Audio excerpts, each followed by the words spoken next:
Ito yung maganda idol, ano, yung may batas na pinatupad mga idol na i-firing squad daw mga idol, yung mga ano mga idol, salot sa lipunan pakinggan mo mga idol. Kurakot sa gobyerno.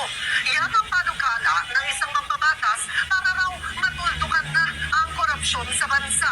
Nasa frontline ng balitang yan, si Marian Enriquez. Paanong matitigil ang pangungurakot sa kaban ng bayan? Dapat daw matindi ang parusa yan. Pero gaano katindi? Base sa inihaing panukala ngayon sa Kamara, gustong i-firing squad ang mga mapatutunayan ng Sandigan Bayan na sangkot sa graft and corruption, malversation of public funds at plunder. Kabilang dyan ang mga elected at appointed na opisyal ng gobyerno, pati ang polis at sundalo. Inihain niya ni Zamboanga City 1st District Representative Kimmer Adan Olaso para raw mapilitang gumawa ng mabuti ang mga politiko. Kung ako lang ang masusunod doon kay Paparis sa Luneta, diba? Para makikita ng taong bayan kung sino yung gumagawa ng kalokohan. Sa ilalim ng panukala may safeguards para masiguro ang due process. Dapat katigan ng Korte Suprema ang kondisyon. Yan mga idol, sana matupad yan mga idol. I-firing squad yung mga idol, yung mga tiwalian mga idol sa gobyerno para matigil yung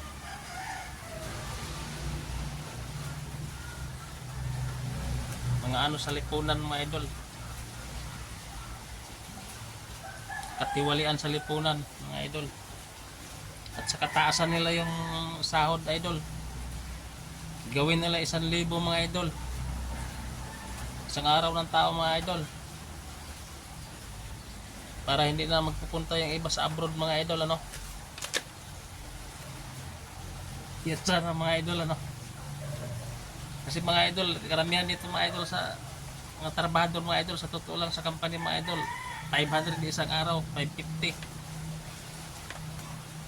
Hindi na masapat yan mga idol sa totoo lang kung may pamilya ka mga idol. Katulad ng mga upahan ka mga idol, yung mga, kung sa Bisaya, mag-arkila ka ng bahay, kung 500 ang isang araw idol, ikakabuhay ba ng pamilya yan? Mamasahe ka pa araw-araw pupunta sa company, tapos uwi ka, masahe ka na naman.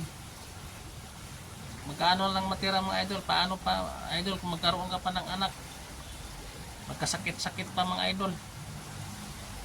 Oh, magkasya ba yan idol? Palagay nyo mga idol. Kaya dapat gawin na lang mga idol 1,000 isang araw sa mga tao mga idol, mga trabahador ng mga company, para sumapat yung kita ng mga idol. Kasi pag 500 isang araw, kahit anong budget doon mga idol, kulang yun mga idol. Yan sa totoo lang mga idol. Kasi nabasihan ko sa mga anak ko mga idol, nag-apply ka pa nagtrabaho, gumagastos ka ng 3,000, 2,000, hindi pa ka mapasok sa trabaho. Daming requirements. Yan ang totoo mga idol. Kaya kung 500 lang ang isang araw mo, ang saingin mo dyan buhangin kung mangupahan ka pa ng bahay. Yan ang totoo mga idol. Kaya dapat 1,000 ang isang araw, i-ano nila sa mga tao, yung mga trabahador ng mga company. Yan talaga mga idol, para sapat yung kinikita ng mga idol. At saka wala na yatang gano'ng mag-abroad mga idol kung kumikita na 30,000 ang isang buwan dito mga idol sa Pinas, 1,000 isang araw mga idol. Yan ang totoo mga idol. Kaya mga idol, kung 500 ang isang araw mga idol, hindi ako magtrabaho mga idol. Yan ang totoo mga idol. Ako wala akong pinag-aralan mga idol, pero kung 500 ang isang araw, hindi ako magtatrabaho mga idol. Yan ang totoo. Kasi ang skill ko mga idol, kahit wala akong pinag-aralan mga idol, alam ko mag-electrical ng buong sasakyan mga idol sa truck. Pinapakyaw ko yan mga idol. 20,000 buong wiring mga idol. Ginagawa ko lang ng ano yan, 3 araw. Kung may magpapagawa mga idol, pero pag wala rin. Kaya lang, ay pag may magpagawa, 3 araw lang mga idol, kitain ko yan mga idol. O di, malaking bagay din mga idol. Ay magtrabaho ka ng isang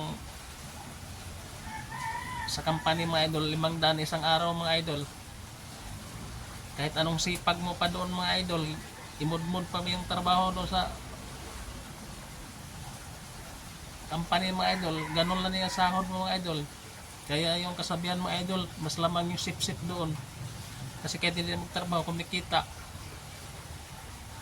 Yan ang mga idol. Thank you so much to mga idol. Kaya mga idol, dapat 1,000 talaga isang araw mga idol sa mga trabador mga idol. Kaya maraming gumagawang kalokohan kasi hindi sapat yung sweldo nila mga idol.